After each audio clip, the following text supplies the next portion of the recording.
안녕하세요. 모든 경기 종목을 다루고 있는 토서관입니다. 하루도 빠지지 않고 많은 경기들의 조합픽을 프리미엄 정보방에서 매일 공유하고 있습니다. 참여를 원하시는 분들은 영상 하단 댓글 보시면 오픈 채팅 링크 있으니 문의 주시길 바라며 구독과 좋아요 한 번씩 부탁드리겠습니다. 그럼 이번 경기 정보 시작하겠습니다.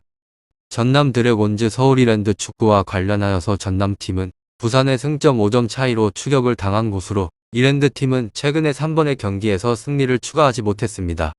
전남팀은 안양 원정에서 귀중한 승점 1점을 따내긴 하였지만 부산에게 5점 차이로 추격을 당한 상황으로 리그 우승을 노리던 때도 있었지만 후반기에 고전하면서 성적을 끌어올리지 못하였습니다. 그렇지만 3위인 대전과의 승점 차이가 3점에 불과하기 때문에 아직까지는 3위는 노릴만한 상황으로 이종호와 발로텔리, 사무엘과 김현욱 등 스쿼드에 부상자가 없다는 점도 시즌 막판 팀에게는 다행스러운 상황입니다. 이랜드팀은 지난번의 경기에서 무승부에 그치고 승강 플레이오프 진출이 좌절됐습니다.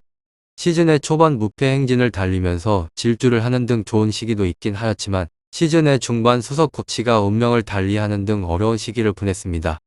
그렇기에 전남 드래곤즈 서울 이랜드 팀에서는 시즌의 완주에 의미를 두는 모습으로 보이며 그래도 김인성 합류를 이후에 공격이 상승세를 타기도 하였고 장윤호와 김선민 등 베테랑 3선의 자원들이 중원에서 경쟁력을 보이고 있습니다. 전남팀이 워낙에 안정적인 수비력을 보이는 팀이긴 하지만 홈에서 이랜드를 상대로도 수비에 중점을 두진 않을 것입니다. 이랜드 팀은 최근에 상대를 가리지 않고 공격적인 모습으로 임합니다. 승리에 있어서는 전남이 조금 더 높으며 지난번의 경기에서 극적인 무승부로 분위기를 끌어올렸는데 리그 최하위 팀 상대로 경기 초반부터 적극적으로 공격을 주도를 할 것 같습니다. 이랜드 팀은 베네가스의 공백에도 김인성과 한희권, 레안드로가 공격을 이끌고 있긴 하지만 수비진이 하드파울로 위험한 상황에서 자주 처하기에 사무엘과 발로텔리 등 개인기가 좋은 전남의 공격진의 방어에 고전을 할 것 같기도 합니다.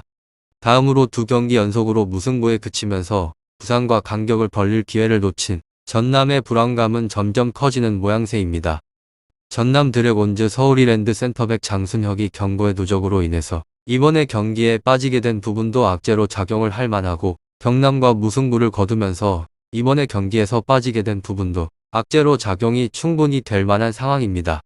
다음으로 경남과 무승부를 거두면서 앞선 부산전 패배에서 한숨을 돌리는데 성공을 한 이랜드 팀이긴 하지만 좀처럼 분위기는 살아나지 않고 있습니다.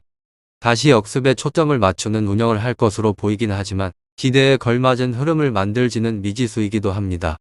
축구 수비 라인에서 불안한 모습을 보였던 이랜드가 전남의 빈틈을 어느 정도 파고들 수 있을지는 불투명한 것이 사실이며 전남도 최근까지 불안한 경기력을 보인 것은 사실이나 이랜드보다는 앞선 경기력을 보여줄 것입니다. 최근의 흐름이나 전력 면에서 큰 차이를 보이지 않았던 두 팀이라는 점에서 승부는 한 골차 내에서 결론이 날 가능성을 높게 보고 있습니다. 다만 이랜드가 수비 위주의 경기 운영을 하게 된다면 차이가 쉽게 벌어질 승부는 아니라는 것입니다. 전남 드래곤즈 서울 이랜드 드래곤즈 팀은 리그에서 4위로 승패패 무무 지난번의 라운드 안양전에서 1대1 무승부를 거두게 되면서 리그 4경기 2무 2패로 부진을 이어갔습니다. 선두권과 격차가 벌어지기도 하고 후순위 팀이 바짝 쫓는 상황에서 반드시 승점 3점이 필요한 시점이기도 하며 가용 전력 100%를 활용을 하여서 승점 사냥에 나섭니다. 이 팀은 맞대결의 전적이 좋은 곳으로 올 시즌 3차례 맞대결에서 1승 2무로 패배가 없는 곳입니다. 3경기 도합 2실점만 내줬을 정도로 수비 대처가 인상적인 곳으로 라인을 내려서 상대방의 공세를 묵습니다. 특히나 측면에 힘을 두고 풀어가는 서울이기 때문에 수비 범위를 넓히는 데 집중을 하며 유사한 수비 기조가 이어진다면 무실점 도전에 있어서도 잘못된 것은 아닙니다. 물론 이 팀은 다득점 성과가 의문인 곳으로 윗선의 파괴력이 다소 주춤한 곳입니다. 선수들의 퍼포먼스 기복이 심하기도 하고 유기적인 움직임 또한 잘 이뤄지지 않습니다. 별장자는 장순혁입니다.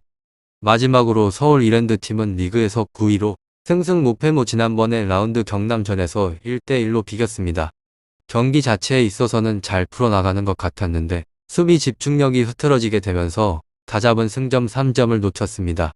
리그 3경기 2무 1패로 저조한 성적을 이어가고 있는 중으로 승점 확보에 있어서는 험로가 점쳐집니다.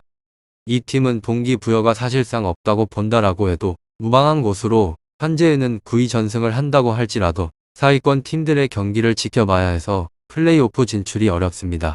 따라서 정정용 감독님도 직전에 경기를 한 이후에 기자회견에서 남은 시즌은 실험에 집중을 하면서 다음 시즌의 로드맵을 그리겠다고 밝힌 바가 있습니다. 이번에 라운드 역시나 스쿼드 힘을 다소 빼면서 여러 자원을 실험을 할 예정으로 이렇게 된다면 당연히 승기를 잡는 데에 있어서는 무리가 있기 마련입니다. 이 팀은 수비 또한 흔들리는 곳이며 위기를 반복합니다. 전남 드래곤즈 서울이랜드 축구 뻔한 이야기인 것 같으면서도 아닌 이유가 궁금하시나요? 유익한 정보가 되셨다면 구독과 좋아요 한 번씩 부탁드립니다. 그리고 최종 조합과 정답지는 항상 프리미엄 정보방에서 항상 공유하고 있으니 참고해 주시고 이번 영상 마무리하겠습니다.